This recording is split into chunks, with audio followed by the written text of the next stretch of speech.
Você aí de casa, com certeza, já assistiu a obra-prima do cinema brasileiro, Cidade de Deus. Se não, aconselho que depois que esse vídeo acabar, você possa ir correndo apreciar o que muitos consideram como o melhor filme nacional de todos os tempos. Essa e muitas obras tentam nos contar um pouco mais sobre chefes do narcotráfico mundial. Homens que geralmente têm uma origem repleta de violência. Porém, não é segredo para ninguém que essas produções dão uma pequena ressaltada nesse lado. Mas como podemos chamar esse lado sanguinário desses homens, para dar aquele leve toque dramático que o público tanto ama? Hoje eu vou te contar um pouco mais sobre esses personagens, mostrando como eles eram realmente na vida real. Meu nome é Ivan Lima e seja muito bem-vindo. Bom, como eu estava dizendo, o filme Cidade de Deus é uma verdadeira obra-prima do cinema brasileiro. Os sites especializados mostram que cerca de 90% das pessoas que assistem classificam esse filme como bom ou ótimo. Indicado a 4 Oscars na época em que foi lançado, em 2002, o longa retrata a disputa pelo controle de pontos de tráfico de drogas em uma favela do Rio de Janeiro, do mesmo nome do filme. Essa disputa acontece entre 2 facções. Uma, liderada por Manuel Machado Rocha, conhecido por Mané Galinha, e a outra, chefiada por José Eduardo Barreto Conceição, chamado também de Zé Pequeno e Dadinho. Uma das coisas que o filme mostra bem é o uso de crianças para as atividades criminosas, como tráfico e assaltos. Isso é, infelizmente, algo real em vários locais desse Brasil tão grande, mas não nas proporções que foram colocadas na produção nacional. E também não pelo lado do Zé Pequeno. O traficante, que na infância era conhecido como Dadinho, na verdade, se importava muito com os pequenos. Era totalmente proibido que pessoas usassem drogas na frente de crianças. E segundo os mais próximos a Zé Pequeno, seria impossível ele machucar alguma criança, como na cena em que ele pede para que o menino escolha entre 2 outros garotos qual será morto. Um dos registros mais fortes do filme é o do motel.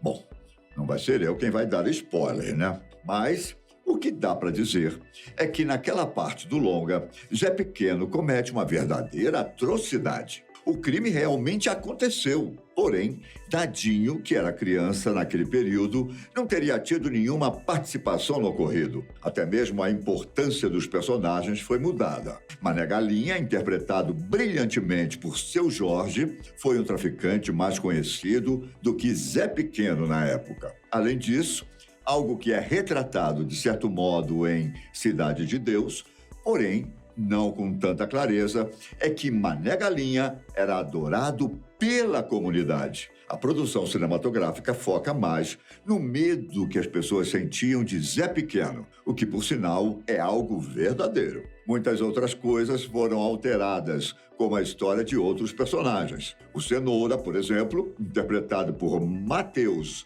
Nastergaile, na verdade, não morreu. Inclusive, continua vivo até hoje, contando em entrevistas como foi viver o início do tráfico de drogas nas favelas cariocas. Zé Pequeno e Mané Galinha morreram no começo da década de 80. Os dois vítimas das disputas pelo controle dos pontos de vendas de drogas. Mané foi morto pelo próprio Zé Pequeno, enquanto este último perdeu a vida após ser solto da prisão. Ele foi preso por tráfico de drogas e depois liberado. Voltou para a favela e tentou retomar seus pontos antigos. No entanto, os novos traficantes não aceitaram e mataram Zé Pequeno. Esse momento é representado no final do filme, mas não vou dar detalhes aqui para não atrapalhar quem ainda não assistiu. Na mesma época em que os 2 traficantes cariocas morreram, um outro homem apareceu como um líder dos narcotraficantes. Porém, em proporções muito maiores. Pablo Emílio Escobar Gaviria, ou como é conhecido, Pablo Escobar. Ou ainda, Dom Pablito, para os mais próximos. Foi um dos homens mais ricos da década de 90. Só que todo mundo sabe como ele fez toda essa fortuna, não é? Sua escalada até o topo do narcotráfico mundial já foi retratada por filmes e séries. A produção mais famosa foi a série da Netflix Narcos, onde Pablo foi interpretado por Wagner Moura. Enquanto muitas pessoas adoraram a atuação do ator brasileiro, chamando até de genial, outras criticaram o fato de um ator não colombiano ter sido escolhido para desempenhar esse papel. Independente disso, fato é que o roteiro de Narcos possui muitas diferenças com o que aconteceu na vida real. E de acordo com pessoas próximas a Pablo, a personalidade dele era muito diferente da incorporada por Moura. E no caso de Pablo, se você acha que não poderia piorar, quem tinha um convívio próximo ao criminoso, inclusive os próprios filhos, confirma que o homem era muito mais cruel do que o apresentado na série. Quem conta isso com mais detalhes é Sebastián Marroquín, nascido Juan Pablo Escobar, filho de Pablo, que viu nos noticiários a morte do pai quando tinha apenas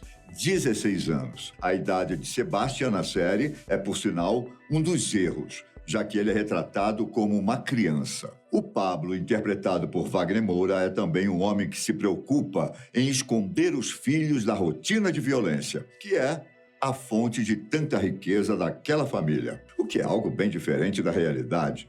Sebastián conta que o pai nunca tentou esconder o que fazia da vida, falando claramente que era um traficante. O rapaz afirma ainda que quando viam no noticiário algum ataque causado por Pablo, o pai falava abertamente, com a maior tranquilidade, que tinha sido ele que havia mandado colocar aquela bomba ou mandado atacar um posto de polícia. O filho disse que os dois discutiam, já que na época Juan Pablo era totalmente contra esses atentados que o pai cometia nas cidades da Colômbia. Em retaliação, há ataques do governo contra o cartel.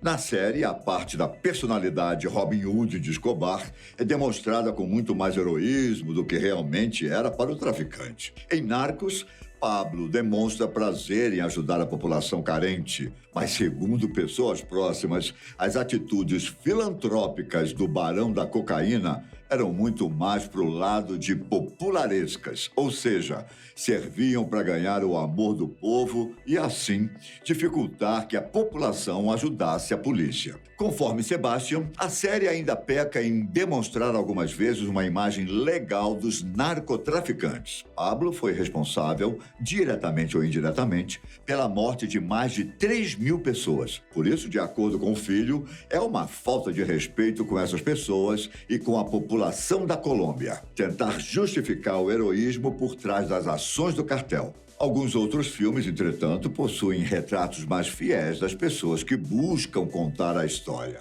Um deles, outro grande representante do cinema nacional, é o Meu Nome Não É Johnny, com Selton Mello, interpretando com maestria João Guilherme Estrela. João é um burguês da alta sociedade carioca, boêmio, e influente nas rodas sociais, de alto padrão da cidade. Ele começa a traficar cocaína, se transformando em um dos mais bem-sucedidos traficantes da década de 90. Seu negócio tinha um público-alvo, o mesmo que ele foi criado e se relacionava. Depois de um tempo, começou a expandir os empreendimentos. Ele percebeu que, por ser rico e ter um bom sobrenome, conseguia entrar na Europa com drogas sem ser importunado pelas alfândegas. Escondendo as drogas em casacos de peles caros e chiques, João fez uma verdadeira fortuna traficando para o velho continente. Porém, acostumado com uma vida luxuosa,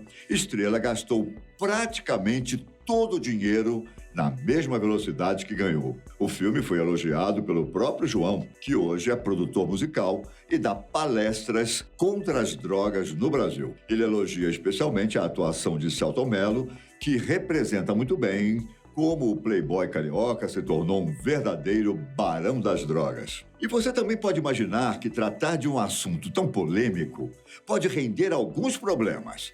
Bom, é o caso do filme Feito na América, estrelado por Tom Cruise e lançado em 2017. Retrata a vida de Barry Seal, interpretado por ninguém menos que Tom Cruise. Barry é um ex-piloto da Aeronáutica dos Estados Unidos que, após ser pego contrabandeando explosivos para o México, perde o emprego como piloto comercial e, assim, começa a traficar pequenas quantidades de maconha para os Estados Unidos. Percebendo que traficar dava muito mais dinheiro do que pilotar aviões comerciais, até mais de 10 vezes o que ganhava em cada viagem no antigo trabalho, Barry começa a levar cocaína para o país norte-americano. Ele é pego em uma dessas viagens e fecha um acordo para virar informante da DEA, Agência Americana de Combate às Drogas. Barry era tão influente que foi através dele que as autoridades começaram a entender melhor o cartel de Medellín de Pablo Escobar. O ex-piloto americano conseguia ligar diretamente para o traficante colombiano, com os policiais na escuta.